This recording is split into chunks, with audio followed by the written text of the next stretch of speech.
Hey folks, welcome back. In between raindrops and gusty winds, on the way home from work, Sunday night, well, early Monday morning, it was pouring, right? Well, when you get older, you tend not to see so well after dark, especially when it's raining, right? So it was a passenger low beam, and this time of year, the moose like to roam, right? The bear are roaming. Pretty hard to see a black moose and a black bear in the dark. So any chance I could, I would put my high beams on. But when a car was passing me or had passed me and just in front of me or coming southward on the interstate, I would dim my lights, right? Right? So I just replaced the low beam. I've never had so much trouble in all my life to change a light bulb, a headlight in any of my vehicles, folks. I was told a long time ago to make sure you don't touch the light bulb with your skin because of the oils. That's what they say. I don't know. I've heard that so much that from day one I've always put a latex glove on, right? So, being in my tired state, I took the high beam one out. Then I'm like, what am I doing? What am I doing? So I put that one back in, and because that was the easiest one to get to, right? The low beam. Oh my goodness, folks! I had to take, I don't know, some plastic thing off with broken plastic screws and set that up. And in between something and where this was a cap, a hard plastic black cap. And there's only this much room to get in there and turn. You can't make a complete fist. There's just no room for the back of your hand. I got to turn that, folks. So that was a struggle. I finally got it. And actually I had to use this hand and contort my body. So I finally got it out.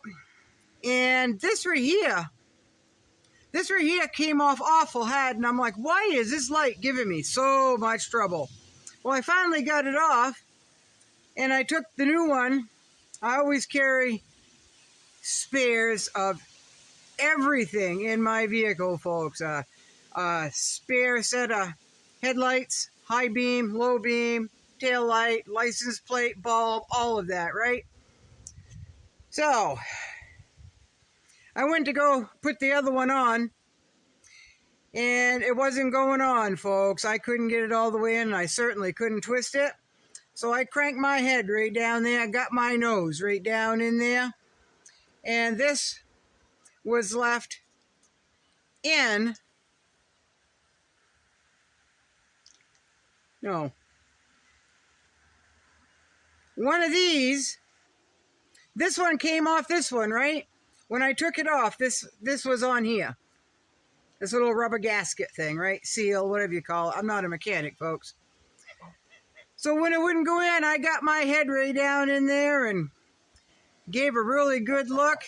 And there was another one of these already in there. So there was two of these. And then the light that I went to go put on already had one on it, folks. So 3 wasn't going to cut it, and 2 shouldn't have. Now, I've had this vehicle for quite a while, folks, and I keep track of how long my light bulbs blow, because usually if you put brand new ones in, it's usually high beams I go through, because I travel a lot at night for my job, and the time of day that I travel, there's hardly anybody on the interstate, so I can usually run my highs to work and from work this time of year, and through the winter and spring. So I went back in my notes that I keep reading with my light bulbs, my headlights, and I had never replaced this bulb in all the time that I've had this vehicle. I've replaced the high beams twice, and the driver's side low beam once, and that was like 2 years ago, folks. This one I have never replaced. So whoever put this one on kept this gasket, rubber, whatever it is, seal on there, on top of the one that came off when they replaced this one. That they must have realized that it went on harder than it should, and they should have looked, right? Oh, there's a gasket stuck in there. So anyway, that other gasket is out there. What I do, folks, just because you never, ever, ever know, I do save the gaskets if they're in good shape. I do. And yes, for all you folks that change headlights, I do put that little goop in there, right? A little goop sealer headlight. It looks like Vaseline to me, but I know it's not. It comes in a little package. I have 2 or 3 of those in there too. So, I wish people would pay attention. If something doesn't act like it goes on quite right, maybe look a little closer. Maybe that would be a good idea, but it might have saved this headlight from going bad so quick. Maybe that was it. Maybe it was double gasketed and made it last longer too. I don't know. But anyway, there's that. The geese are right beside me. They're in their pen because they're in timeout. I've got a male and a female over here. They're good.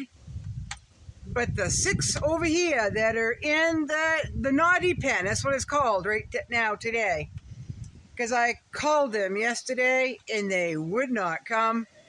I heard them way, way down. Way down. If I caught the wind just right, I could barely hear them. And I hollered and I hollered, and they got to a beaver house about 300 yards from the culvert. And they climbed up on top of that beaver house.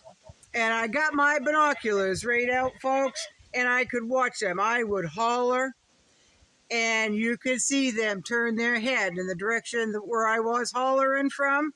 And they sat right there. They stayed there all night. So this morning, well, of course, they were hungry, right? I called them. They come right up. And I had that pen all set up for them. I have 4 buckets in there of water. I've got 2 Dollar Tree white dish pans right to the top of food. And they're in there and they do not like it. But they've got to mind. They always mind. They could be on the upper part of the bog, and I would call them, tell them to go to bed, and they will all but run into the coop. I don't know what was happening down bog. They don't mind down bog. They mind up bog, but they don't mind down bog. So, they're in timeout. They'll be in timeout for a few days until they realize that where they spend the night is back in the yard, right? All right, folks. The sun is out. It was raining. Sun was out. Then it would pour. The wind would come up. It's just been yo-yoing all day. So, y'all be good. Bye-bye.